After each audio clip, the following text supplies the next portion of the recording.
show yeah. If I lole mu kayedu. If I lole mu. Alaikum salam ya ustaz.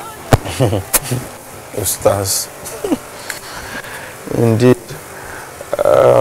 Like we go to my village. Hope you enjoy the program, Washa. Yeah, it's not that bad. We're okay. Oh, good. So, Miss Sunki. Muyiwa Hamsat. Alhamdulillah. Highly skilled, talented.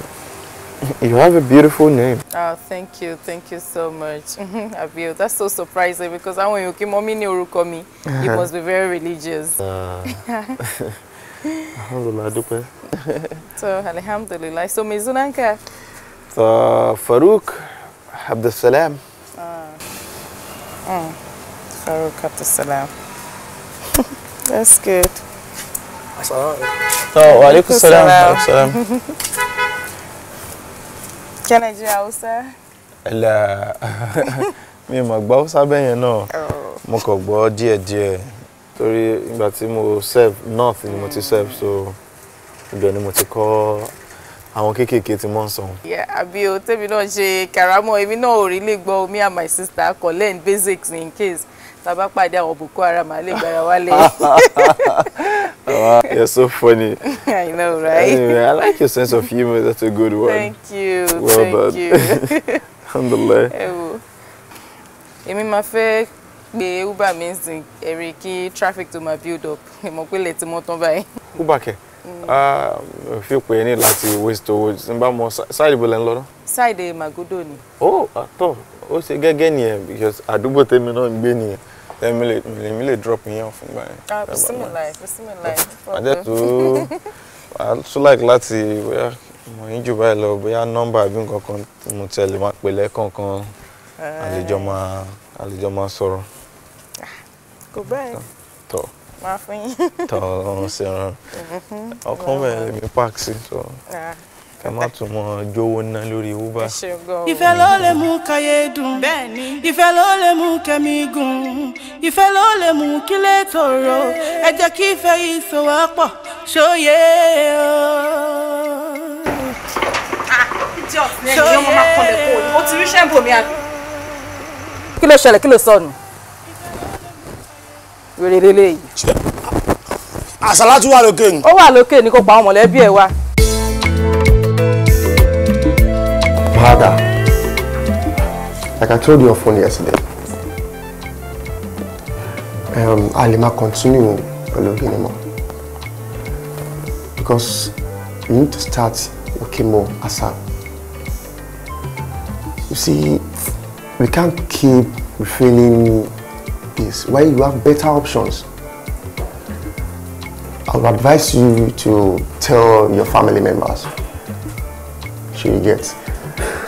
Because tó bá sọ fún wọn nǹkan tó fẹ́ yẹ kó ṣẹlẹ̀ ló máa padà ṣẹlẹ̀. Okay, look at it this way. Tí nǹkan bá ṣe sọ́dún yẹn tó kú ìrònú tó fẹ́ yẹ kó máa rò yẹn kó máa padà máa rò ó máa jẹ́ ìbànújẹ́ ayérayé fún wọn àti fáwọn. Please, I would advise you, please tell them now so that you guys can fight it together. Doctor, they all have a lot going on at the moment. Like you rightly said, you know, if you compound individual problems still with my present state of health, I promise to start my chemo as soon as possible. But for now, I just want you to help me refill. I'm getting weak already. Cancer is such a mother freak.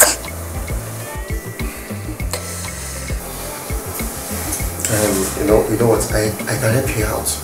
Let's do this way. Just give me their number. Let me talk to them for you, please. Please. Doctor, I am an adult. And I know what I want. Thanks for offering, but for now, just get me the prescription? Yeah, well, for the last time, yes. And I'll send it to your email. And the last result I'll send you see everything on your email. Just take good care of yourself, please. Thank you. You gonna make me fall in love, eh? Fall in love, oh. Fall in love, oh. Mother! You don't make me fall in love. Mother, baby. Hello. What is it? But she's sneaking. Are you okay? I'm okay. You won't go me real no, but she's sneaking be reptile no. Actually, it was because I got to the house very late. Me the fed anybody silly. Got to cause any. Mahada, oh, okay, she quiet for so to bad the man fat tension ni o kin tiptoe kile shele. Yeah, there's something I want to discuss with you. Before you start your discussion, girl, money hot tea tí mo fẹ́ fún ẹ gist yẹn bad, that's very creamy. I love it. Show mo pé you remember that time mo sọ pé mo lọ sí one of those Tijaniya program kan pore mi kan sọ fún mi pé àwọn cute guys ma wà níbi azalatu wọn tó ma ṣe yẹn. Oh, yeah. You probably don't remember, but fine. I met this guy. Oh my God. But boy, cute. Oh, fine gone. It's one lesson. I love him. But you know, we've been going on dates ever since. The rest is history. But koto de be history.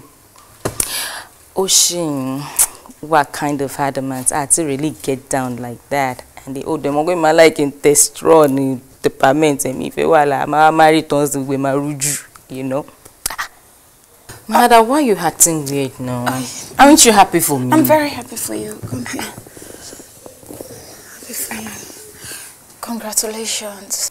Ma, you're acting strange. You're saying acting weird. But you share. Just so happy for you.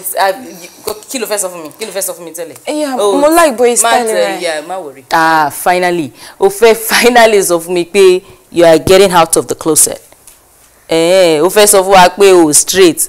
My other was straight. Me not even here. I've been suspecting you. Mumo straight, my other. Honestly. You have. Are you okay? Yeah, baby girl. I'm happy for you. Hello, Daddy. Please, can I have a word with you? Hey, listen, it will have to wait. Yeah, I have a very important meeting to catch up with. Yes, I know. It's about... Daddy... Listen, if it's about money, ask your mom, okay? I'll be back in a jiffy. Go. No. Bye.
Hello? Are you calling me anytime soon?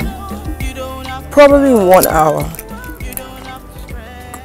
Because I have to stop by at my lawyer's place. Shomopola ni kiss me anti Kudus ni court. But why did you ask? Do you want me to grab something for you? It's fine. No problem. No worry. Oh, okay then. Okay, I'll see you. Bye. No worry. Osha. Farouk. Huh? Oúnjẹ ti ready wá jẹun now. I'm coming.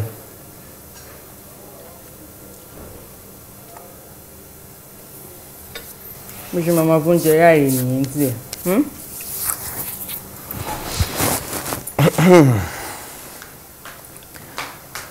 Ó lè máa láìka. After wà ń bẹ dàda bó ṣe máa láìka. Okay.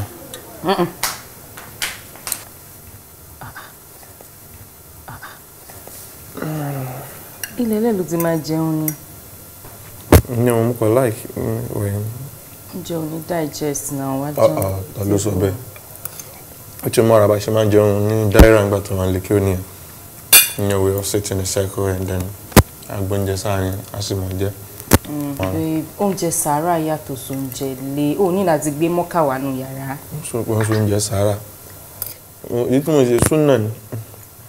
Súnà. Ìwọ tí mo mọ̀ ń sè tó bá ṣe jẹun yẹn tán ó máa bẹ́lu bẹ́ẹ̀dì ni. Mo mọ̀ ẹ́ Farouk. Ó ní nǹkan tí wọ́n fẹ́ ṣe ní bá jẹun tán. Farouk fẹ́ ṣe mẹ́wàá. Ní eré tó ń yà wọ́n. Sọ̀rọ̀ ẹ̀ díjù. Ṣáwọn tí mo yọ̀ wá àfẹ́ ti wọ ni. Ó ti ẹ̀wà romantic kankan. Nǹkan tó yẹ kó máa mú ẹ ṣe dìṣkìṣ. Tòró ń yà wọ́n ta. Wàkàfàní.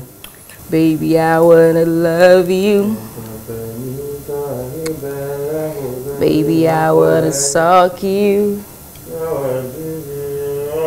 Baby, I wanna dig you tonight.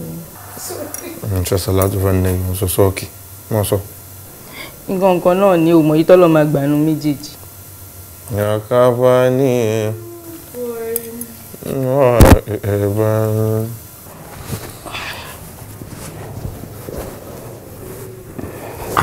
Kí ni ìyẹn?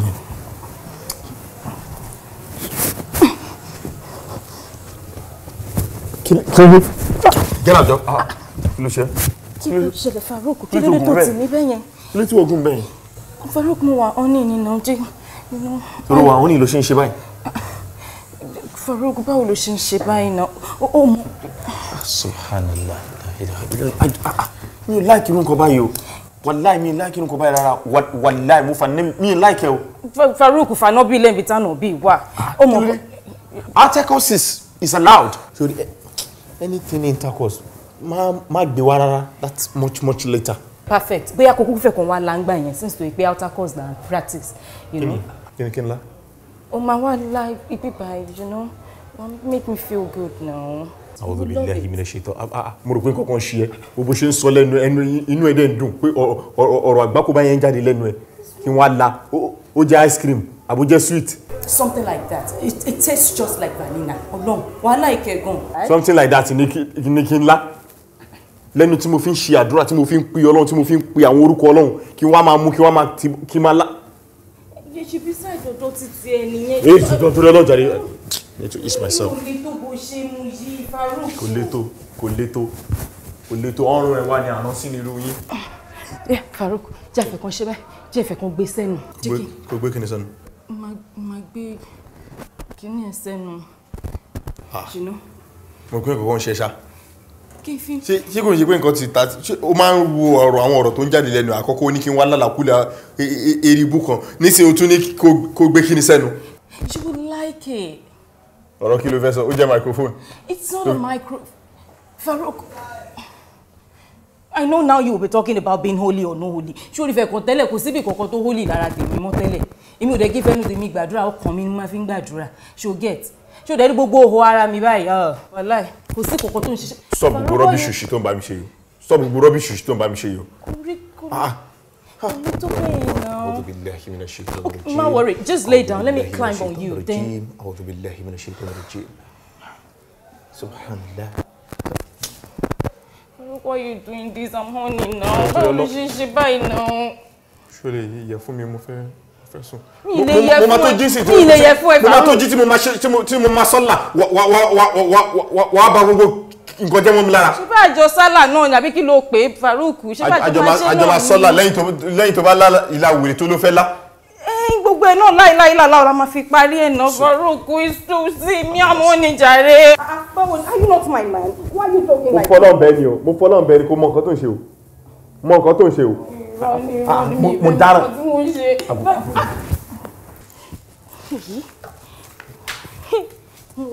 ṣé lè léèyàn máa fi ṣọkọ. kó tó gba Islam lára mi máa sá fún mi. ìrìwò náà ló ń pèèyàn sí ṣé táìmù tó yẹ kẹ́ máa pèèyàn léléyìí ni.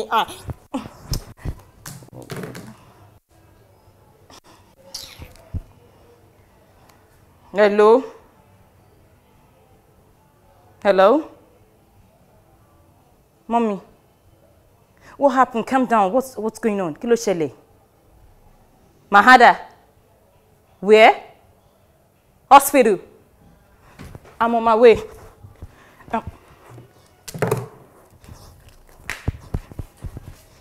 Are you okay? Hey, boy. Yeah. So, home time, right? Yes. Let's go. Maybe we should go home. Maybe we can pack 1 or 2 things for him. Did you hear that? There'll be no need for that, don't worry. I'll either get him new stuffs or Mama cook for me. No, ó láwọn nǹkan tó pọ̀ nílé. My baby. My baby. My God. Tèmi bá mi Ọlọ́run. Tèmi bá mi. Ìwọ ta ló ń pè mí báyìí? Ṣé time tó yẹ kó máa pè mí ni? Òun ẹ má pè mí jàre. Má pè mí o. Orí mi mọ nǹkan tẹ́ ń pè mí fún. Hello? Hello, ta ló ń sọ̀rọ̀ jàre? Hello? What happened?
Thank you so much. Ẹ ṣé gan. Thank you. Yeah.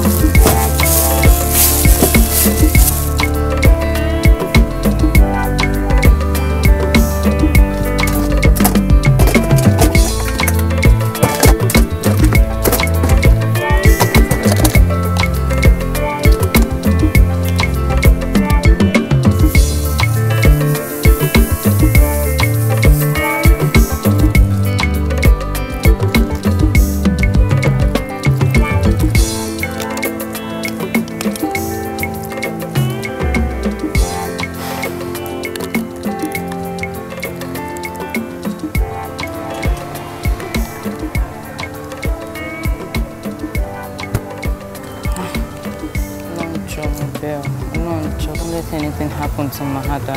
Nǹkan ẹyọkan ìṣoṣo Ọlọ́run jọ̀ọ́ ṣe fún mi.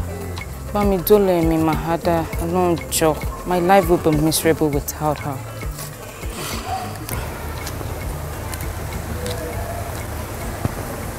Hello. Hi. Can I have some of your food? I'm also very hungry. I'm not in the mood.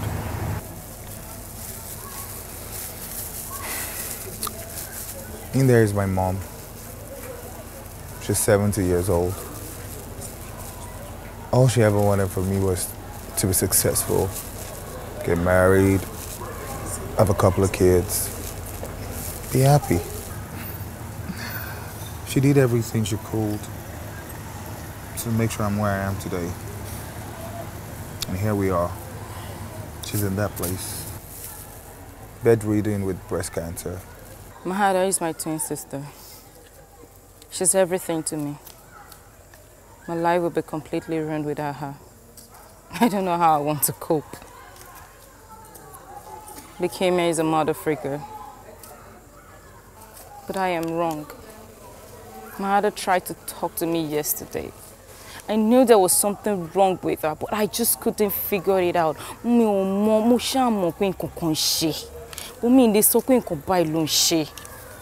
She just changed suddenly.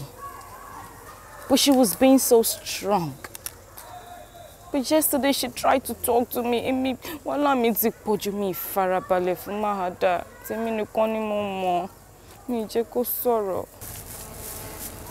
I understand. Family is everything. Am I even supposed to be drinking, Gary? Am I even supposed to be eating? But my brain is completely shut down now. I don't know what to do. But you have to eat. It's okay. Thank you. Thank you. Rikia, what happened?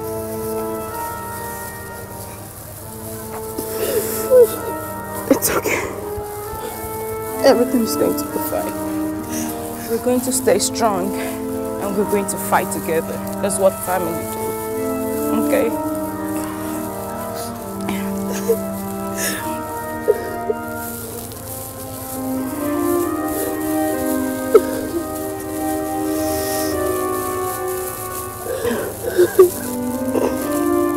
Má dá ẹ láàmú sórí gbogbo nǹkan tí mo sọ fún ẹ bẹ́ẹ̀ sórí lè wo ọkàn lè ní máa rí mi ń tà mò ń sọ ni kò ń ṣe ṣíṣọ́ pé bí security ó ti àwọn ọ̀gá máa ń lọ London máa ń lọ Amẹ́ríkà ìrìnkàn ló máa kù lé by chance ó lè di tiwa kò dájú bó lè di tiwa but by chance ó lè di tiwa tó bá di tiwa ó ti dìyàwó mi wọ́n ló máa control ẹ̀ ó ti yẹ gbogbo èyí tó ń gbé. bẹ́ẹ̀ ṣe máa ṣe nìyẹn tẹ́ máa pa ó fún mi owó tẹ́lẹ̀ fẹ́ fún mi ẹ ṣáà fún mi. mi ìtàn ẹ̀ wọ́n lẹ̀ tàn ṣé mi ò ń lẹ̀tàn bàbá mi bí mo fò ọlọ́run ẹlẹ́dàá ń gbọ́ tí bá ti sọ kọ̀ǹfàmù ni ṣé ó gbé jẹ̀ta tó lóun bọ̀ nítorí pé mo nífẹ̀ẹ́ mo fi ẹlẹ̀ mo mú ṣanṣọ fún ẹ àná tó tún lóun bọ̀ mo tún fún ẹ lówó research card irú èyí ń sìn ní ìfàṣọ tí yóò gbẹ ṣé wọn pàṣọ tí yóò gbẹ tó bá tún ní star ṣé wọn máa yíyàn lára ni mo dẹ̀ ti tì nǹkan gan mo lè wà inú kún dé kan náà. fún mi sí ìwú náà wò kí ni ìwú dùn. máa fún ẹ ṣe bẹ́ẹ̀ lè máa fún ẹ jẹ́ kí n sáré lọ ọ̀gá mi. kò dáa mọ̀ ń bọ̀ yóò dáa bí àti nǹkan ó ṣẹlẹ̀ mú níyà kékeré kan lẹ́yìn ibẹ̀ yìí wá pẹ̀lú 5 minutes kú dédé ẹjọ́. olóṣì sọ́ni bá ṣe rí ẹ̀ títú òṣì tó fọwọ́ ṣe rẹ̀ àbí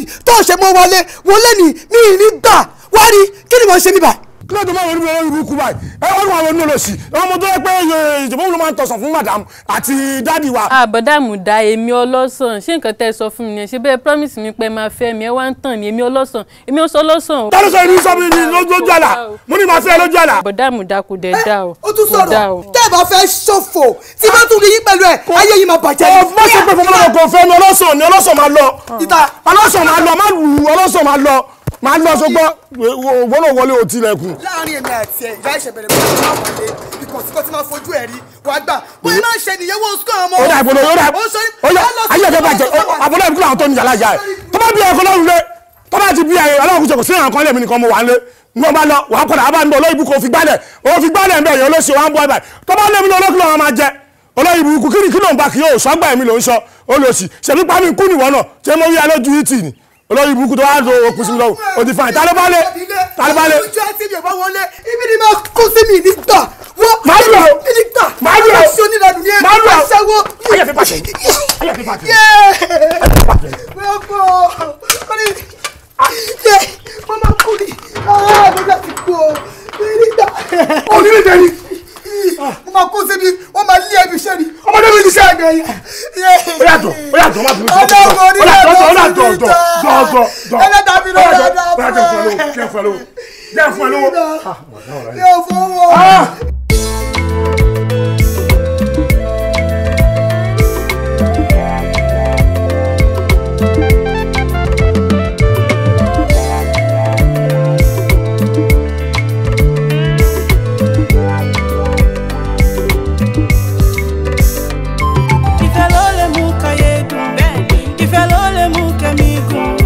Ìfẹ́ ló lè mú kí lè tòrò ẹ jẹ́ kí ìfẹ́ yìí so wá pọ̀ ṣóyè o.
Hello, how you doing? Very well. No, mommy, our provisions. It's okay. Let me get it from the car.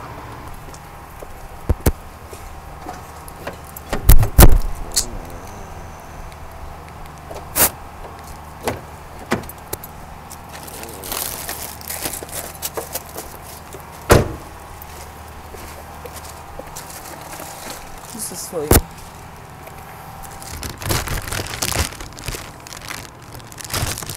Thank you. One more thing. Please, can I see my son? Did you say, can you see your son? No. I need to clear the air about something. Ricky, sincerely, I don't hate you. But you're nothing but a bad influence on our son. Well, I'm sorry to say that. But truth be told, boya toba wanda basha, you know, ma permit ko wag be pelu. But as for now, just permit me, in my own shabby, destructive, unpleasant manner, as a little man that cannot take care of his home, don't worry, I will gather every strength I can to give my son the proper and the best training that he deserves. After all, I am a man. So please, let's let that slide for now. I mean, just listen to yourself. Over time by. Oh well, I understand. Work, right? I mean, this is a weekday and not a weekend. So you expect your son to be around? Come on. I'm sorry. I'm so sorry. But you're why that's a miss.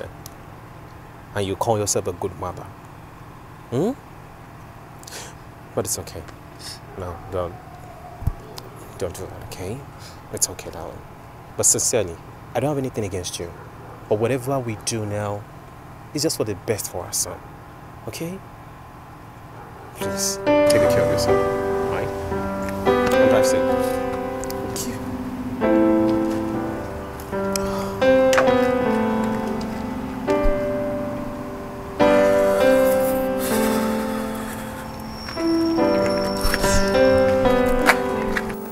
Ṣé kékeré máa yọ ẹ báyìí?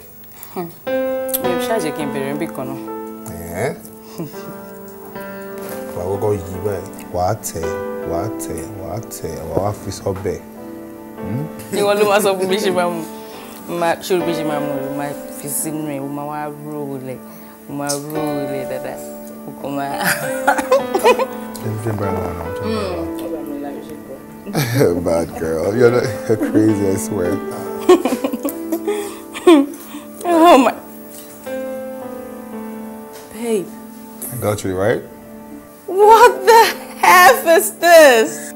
I do you, just, this, everything is just like a fairy tale right now. Like, everything just started falling. I don't know when I least expect. Like, what are you doing? So is that a yes? Yes, it's a yes. You want to do it? I'm gonna mess up your finger with that.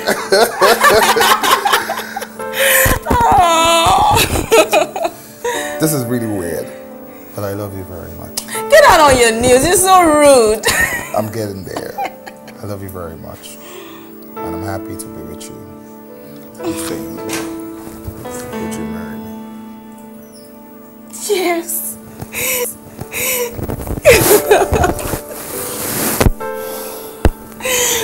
I love you so much. I love you too. Thank you. Thank you. I'm super excited.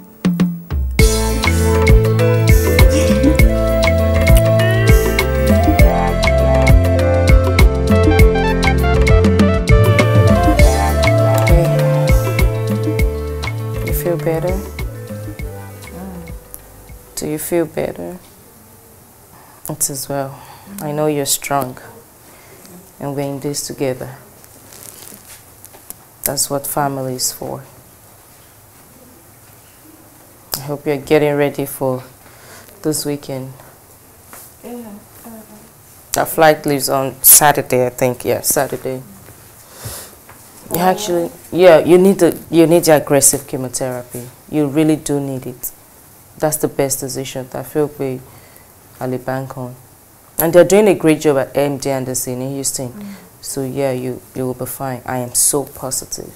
Okay. I'm so positive. You know I love you, huh? You know I do.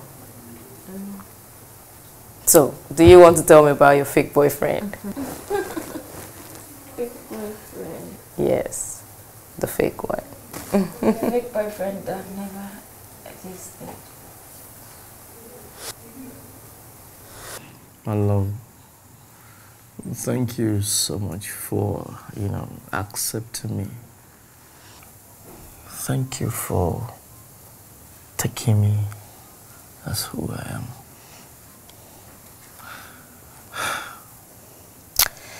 I love you so much, darling. And do you know one thing? It's not going to be as bad as you felt.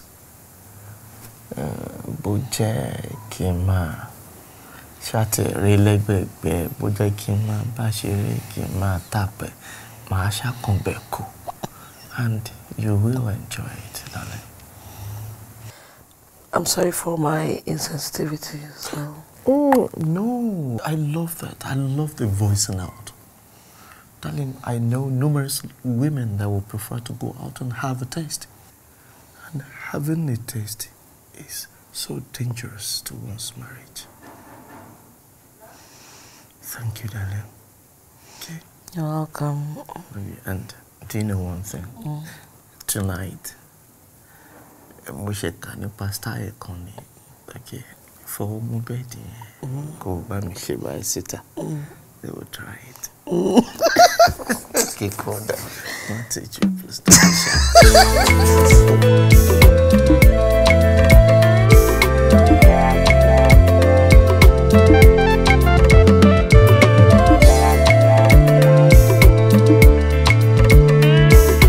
Kí ló tá yẹ rí báyìí? Lè sọ fún yín pé nǹkan tí mo fẹ́ bá yín sọ wá important. Sọ pé ìfẹ́ ló ṣe nails àti. Ó gbọ́dọ̀ lọ party one weekend. Baby, ṣé máa jẹ chocolate? Máa jẹ. Ìbò náà ló ń jẹ orí bó ti kù. Jíjẹ ló mọ ẹran Buhari. Ó kú sí àbí àgbà ọ̀dà. Òun náà lórí tẹlẹmú bí orúkọ olúkan lẹ́gbẹ̀ẹ́ ìwò yìí. Ó lè rìn kó work smart láyé ẹ̀ mọ́ báyìí. Ó máa rìn ó máa yí bí odó ni. Ẹ wo orun ojú bí abẹ̀bẹ̀. Kúnlékún tàbí ẹran gífà. Idiot. What was that for? Like seriously? I'm telling you. Do you know, I was actually thinking about that, but more way, if you talk about story and second, because these days, when I go on married women, go down, we want to start telling. What money can't buy, much money can buy. Seriously, I can't wait. Má gbogbo jẹjẹ mọ́ kọ́ èmi náà bí mo ṣe máa pẹja. Ajé ògúngún nísọ̀ onísọ̀ bòójì anamọ̀nàyé anàgbàlagbà tárápòrò. Àwọn òkè ń yáàyàn lówó gbogbo owó tí n bá fún yàn báyìí mo fún un. Èmi àti ẹ̀ manage ẹni tó bá mọ̀ tẹ́lẹ̀ management course tá à ń ṣe lẹ́yìn course tá à ń ṣe ní last year. Ó gbá etí mi. Tó bá tún sọ́lẹ̀ kan sí máa tún gbá kejì. Ó wà ókè. Kí ló dé? Kí ni òde? Kí ni òde? Màmá rú yín. Tẹ́ bá ti wọ kàpálà báyìí kò sí tẹ̀lé kú àpò. Má bínú, ó ti tó. Èmi kọ́ ni mo máa bínú. Nǹkan tó máa bínú wà lára mi. Àwọn ni wọ́n fún mi ní appointment pé kí n yọjú sáwọn láàárọ̀ yìí. Ìwádà, àpò símẹ́ǹtì ọ̀dà. Àpò símẹ́ǹtì báwo? Ẹ lẹ́ẹ̀ ní ẹ̀fọ́ yín lápò símẹ́ǹtì káfí dá yín mọ̀ nígbà. Tọ́gbà olóore rẹ̀ rè. Bẹ́ẹ̀ni. Tó bá fojú ọmọ ẹ gbólẹ̀, ó ṣòfò ní o. Àgbà tí mo ṣẹ̀sìn ló lọ́rọ̀ ọ̀rọ̀ gbà yìí. Ẹ tí ì ṣẹ̀sìn. Ẹ̀sìn yín ṣẹ̀ṣẹ̀ bẹ̀rẹ̀ ni. Table time mama fi wọ́n ti ṣe. Do wetin you want. No man make that bite o. If na your father born you, do wetin you want do. My father. Do am now. Idiot. Ó yá Jésù lọ́rọ̀ ọ̀pẹ. Kí ni ìpìlẹ̀ ọ̀rọ̀ ẹ? Jẹ́wọ́ fún mi. èèwọ̀.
You don't have to stress.